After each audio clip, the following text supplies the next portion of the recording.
दोस्तों नमस्कार, हाजिर है एक बार फिर से आज की बड़ी और ताजा खबरों के साथ। बस आपसे निवेदन है, कृपया वीडियो को लाइक कर दें, चैनल को सब्सक्राइब कर लें और घंटी बटन जरूर दबा दें। वहीं पहली बड़ी खबर है, किसान नेता राकेश टिकैत का बड़ा ऐलान। बोले हर साल लगेगा किसानों का मेला, महापंचायत भी रहेगी जारी। ये आपको बता दें कि भारतीय किसान यूनियन के नेता राकेश टिकैत ने कहा कि महापंचायत का आयोजन समय समय पर होता रहेगा। 3 कृषि कानूनों के खिलाफ किसानों के आंदोलन का सफलतापूर्वक संचालन करने के बाद राकेश टिकैत ने ये बात कही। उन्होंने हर साल 10 दिन का किसान आंदोलन मेला आयोजित करने का ऐलान किया है। किसान नेता राकेश टिकैत ने कहा कि हर साल 10 दिन का किसान आंदोलन मेला आयोजित किया जाएगा। वहीं किसानों के मुद्दे पर बात करने के लिए समय समय पर महापंचायत भी की जाएगी। राकेश टिकैत ने इस दौरान आंदोलन के दौरान सरकार पर दबाव बनाने के लिए मीडिया की भूमिका की भी तारीफ की। गौरतलब है कि आंदोलन के सफलतापूर्वक खत्म होने के बाद किसान दिल्ली बॉर्डर से अपने घर पहुंचने लगे हैं। बड़ी संख्या में किसान धरना स्थल को खाली कर चुके हैं। अब किसान 15 जनवरी को एक समीक्षा बैठक करेंगे। संयुक्त किसान मोर्चा ने अपने बयान में कहा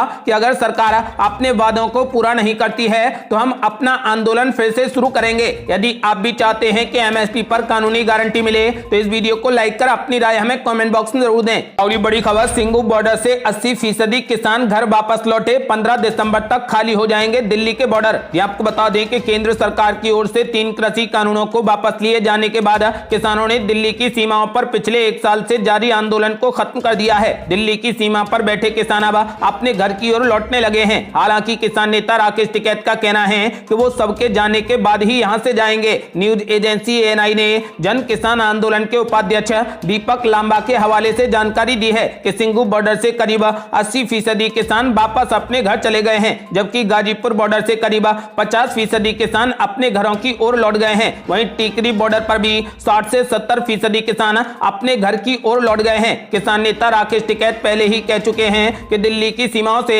15 दिसंबर तक सभी किसान वापस चले जाएंगे और सभी सड़कों को पूरे तरीके से खोल दिया जाएगा।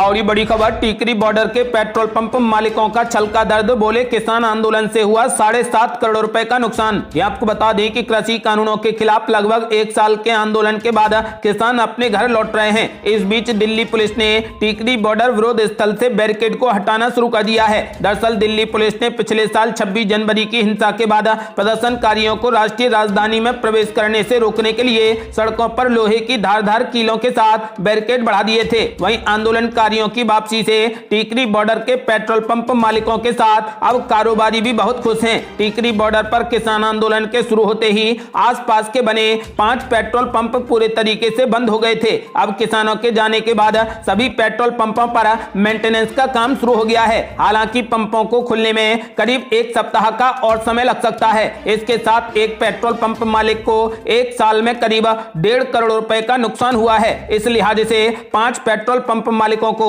7.5 करोड़ रुपए का भारी नुकसान हुआ है। आपको बता दें कि वहीं टीकरी बॉर्डर के एक पेट्रोल पंप के मैनेजर दर्शन सिंह ने बताया कि आंदोलन खत्म होने का लंबे समय से इंतजार था। वहीं किसानों के जाने के बाद पेट्रोल पंप के मेंटेनेंस का काम अब शुरू कर दिया है। लगातार 1 साल तक मशीनें बंद रहने से इस पर काफी खर्च आएगा। वहीं मेंटेनेंस के साथ साथ वाईफाई सिस्टम, साफ सफाई के अलावा बिजली कनेक्शन कराने हैं। आपको बता दें कि फिलहाल इन पेट्रोल पंपों को लगभग 7.5 करोड़ रुपए का भारी नुकसान हुआ है।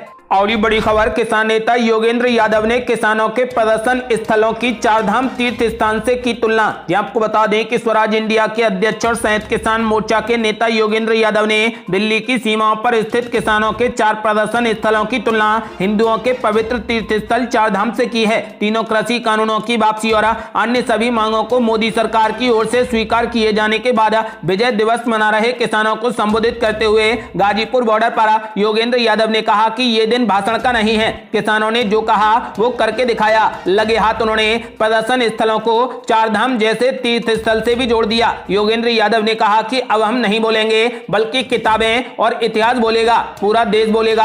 आज का दिन ये याद रखने का है कि पिछले 1 साल में हमारे देश में चारधाम का मतलब बदल गया था। महाराष्ट्र, कर्नाटक, तमिलनाडु तक से लोग आते थे और कहते थे कि वे 4 जगहों की यात्रा करना चाहते हैं। Singhu border, Tikri border, Ghazipur border और शाहजहांपुर बॉर्डर ये देश के लिए चार धाम बन गए थे। यादव ने कहा कि ये स्थान 2 से 3 दिनों में खाली हो जाएंगे, लेकिन इन जगहों के नाम लोगों के दिलों में हमेशा बसे रहेंगे। और बड़ी खबर, किसानों की घर वापसी से कृषि मंत्री जेपी दलाल बेहद खुश, बोले किसान हमारे माई बाप। जी आपको बता दें कि हरियाणा के कृषि मंत्री जेपी दलाल ने किसान आंदोलनकारियों की घर वापसी पर आभार जताया है। इसके साथ ही उन्होंने कहा कि पीएम नरेंद्र मोदी और भाजपा सरकार हमेशा चाहती है कि किसान खुश रहें, उसके बच्चे आगे बढ़ें। इसके साथ ही राज्य के कृषि मंत्री ने कांग्रेस पर कटाक्ष करते हुए कहा कि किसानों के बहाने सत्ता हथियाने का कांग्रेस का मंसूबा सफल नहीं हुआ है। जेपी दलाल ने किसानों की घर वापसी पर किसानों व किसान नेतृत्व पर आभार जताया है। उन्होंने कहा कि पीएम मोदी और भाजपा सरकार चाहती है कि किसान हमेशा खुश रहें, इसके बच्चे आगे बढ़ें। देश ने बहुत तरक्की की, लेकिन छोटा किसान अब भी कर्ज में है, जिनकी आर्थिक हालत सुधारने की बहुत जरूरत है। इसको लेकर अब सरकार किसानों से राय लेकर किसानों को समृद्ध बनाने के लिए नीतियां बनाएगी। आपको बता दें कि इस दौरान जेपी दलाल ने कांग्रेस पर कटाक्ष करते हुए कहा कि अब कांग्रेस को चिंता है कि वो जनता के बीच में क्या मुंह लेकर जाएगी। विपक्ष खासकर कांग्रेस अपने समर्थकों से उत्पात कराते थे और किसान के बहाने सत्ता हथियाना चाहते थे, लेकिन कांग्रेस की ये मनोकामना पूरी नहीं हुई। वहीं 1 साल तक किसानों के साथ रहे मनमुटाव पर जेपी दलाल ने कहा कि किसान हमारे माई बाप हैं, हम किसान हित में काम करेंगे और किसानों की कोई बात रही होगी तो हम उन्हें मना लेंगे। आपको बता दें कि जेपी दलाल ने ऐलान कर दिया है कि कांग्रेस की सत्ता हथियाने की राजनीति अब समाप्त हो गई है। और बड़ी खबर, 2017 के मुकाबले अखिलेश यादव की पार्टी को बम्पर फायदा, सर्वे में बीजेपी को दे रही कड़ी टक्कर। आपको बता दें कि उत्तर प्रदेश, पंजाब, उत्तराखंड, गोवा और मणिपुर में साल 2022 की शुरुआत में विधानसभा चुनाव के लिए वोट डाले जाएंगे। इन सभी 5 राज्यों में तमाम पार्टियों ने अपनी ताकत झोंक दी है। सभी पार्टियों की ओर से चुनाव के बाद सरकार बनाने का दावा किया जा रहा है। ऐसे में यूपी में कांग्रेस, बीजेपी, समाजवादी पार्टी और बसपा समेत तमाम क्षेत्रीय पार्टियों ने अपना दमखम झोंक दिया है। इस बीच सियासी हलचल को देखते हुए एबीपी न्यूज और सी वोटर ने साथ मिलकर सर्वे किया है। इस दौरान ये जानने की कोशिश की गई है कि उनके दिल में क्या है। एबीपी न्यूज सी वोटर के सर्वे में सामने आया है कि राज्य में एक बार फिर भारतीय जनता पार्टी सत्ता में लौट सकती है। आपको बता दें कि आज आए सर्वे की रिपोर्ट के मुताबिक बीजेपी को 212 से लेकर 224 सीटें मिल सकती हैं। वहीं समाजवादी पार्टी को 151 से लेकर 163 सीटें मिलने की संभावना है। वहीं अगर बीएसपी की बात की जाए तो 12 से लेकर 24 सीटें बीएसपी को मिलेंगी। वहीं कांग्रेस को 2 से 10 सीटों पर जीत हासिल हो सकती है। आपको बता दें कि सर्वे के मुताबिक यूपी में समाजवादी पार्टी को 151 से 163 सीटें मिलने की संभावना है। अगर साल 2017 के विधानसभा चुनाव से तुलना की जाए तो अखिलेश यादव को बम्पर फायदा होता दिख रहा है। पिछले विधानसभा चुनाव यानी साल 2017 में अखिलेश यादव को 47 सीटों से ही संतोष करना पड़ा था। सर्वे की रिपोर्ट की माने तो यूपी में सरकार विरोधी लहर नहीं दिखाई दे रही। मौजूदा सर्वे में यह भी सामने आया है कि सर्वे के मुताबिक बीजेपी यूपी के सभी चारों रीजन में बढ़त बनाए हुए दिखाई दे रही है। हालांकि इन चारों रीजन में समाजवादी पार्टी दूसरे नंबर पर बरकरार है, पर संभावनाएं कुछ भी कह सकती हैं। ये सर्वे हमारा नहीं बल्कि सी वोटर का है। आपकी नजरों में इस बार किसकी सरकार बनेगी? अपनी राय हमें वीडियो लाइक कर कमेंट बॉक्स में जरूर दें। और बड़ी खबर, पीएम मोदी के बयान पर अखिलेश यादव ने बोला जोरदार हमला, बीजेपी सरकार को बताया कैंची जीबी। आपको बता दें कि उत्तर प्रदेश के बलरामपुर में प्रधानमंत्री मोदी ने बिना नाम लिए अखिलेश यादव पर निशाना साधा था। इस पर पलटवार करते हुए समाजवादी पार्टी के अध्यक्ष अखिलेश यादव ने बीजेपी सरकार को कैंची जीवी करार दिया है। उन्होंने कहा कि प्रधानमंत्री नरेंद्र मोदी ने सरयू नहर राष्ट्रीय परियोजना का उद्घाटन किया, जिसका 3/4 कार्य पूर्ववर्ती समाजवादी सरकार के कार्यकाल में ही पूरा हो गया था। अखिलेश यादव ने बलरामपुर में प्रधानमंत्री नरेंद्र मोदी द्वारा सरयू नहर परियोजना का उद्घाटन किए जाने के बाद एक ट्वीट में कहा कि दुनिया में मूलतः 2 तरह के लोग होते हैं, कुछ वो जो सच में काम करते हैं और कुछ वो जो दूसरों का काम अपने नाम करते हैं। समाजवादी पार्टी की काम करने वाली सरकार में और आज की कैंचीजीवी सरकार में ये फर्क साफ है। इसलिए 2022 के चुनाव में बीजेपी पूरे तरीके से साफ हो जाएगी।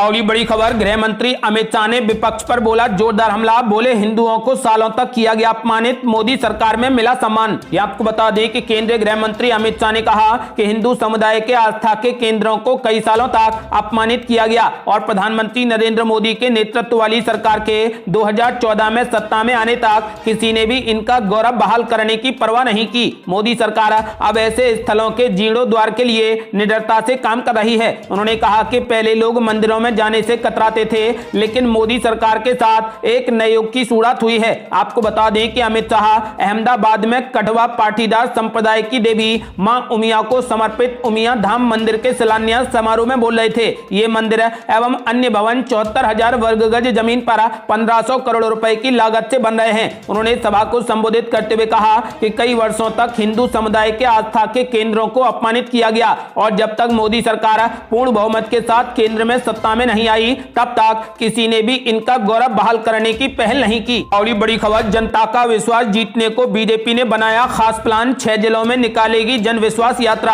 आपको बता दें कि भाजपा यूपी मिशन 2022 के लिए प्रदेश में 6 जन विश्वास यात्राएं निकालने जा रही है। ये यात्राएं बिजनौर, मथुरा, झांसी, अंबेडकर नगर, बलिया और गाजीपुर से निकलेंगी। प्रदेश के सभी जिला मुख्यालयों के साथ ही ये यात्राएं सभी 403 विधानसभा क्षेत्रों में पहुंचेंगी। इन यात्राओं के माध्यम से पार्टी के नेता जनता से संवाद स्थापित करेंगे। प्रदेश महामंत्री सुनील बंसल ने यात्राओं की तैयारियों के संबंध में बैठक की। यात्रा प्रभारी विद्यासागर सोनर ने बताया कि यात्राओं के उद्घाटन के समय दल के राष्ट्रीय नेता उपस्थित रहेंगे। बिजनौर, मथुरा, झांसी, अंबेडकर नगर तथा बलिया से 19 दिसंबर को यात्राएं प्रारंभ होंगी, जबकि गाजीपुर से 20 दिसंबर को ये यात्रा आगे बढ़ेगी। और बड़ी खबर, सुप्रीम कोर्ट पहुंचा बीएसएफ अधिकार क्षेत्र का मुद्दा, पंजाब की चन्नी सरकार ने केंद्र के फैसले को दी चुनौती। आपको बता दें कि सीमा सुरक्षा बल यानी बीएसएफ के अधिकार क्षेत्र को बढ़ाए जाने का केंद्र सरकार का फैसला अब सुप्रीम कोर्ट पहुंच गया है। लंबे समय से अपनों के निशाने पर आ रही पंजाब की चरणजीत सिंह चन्नी सरकार ने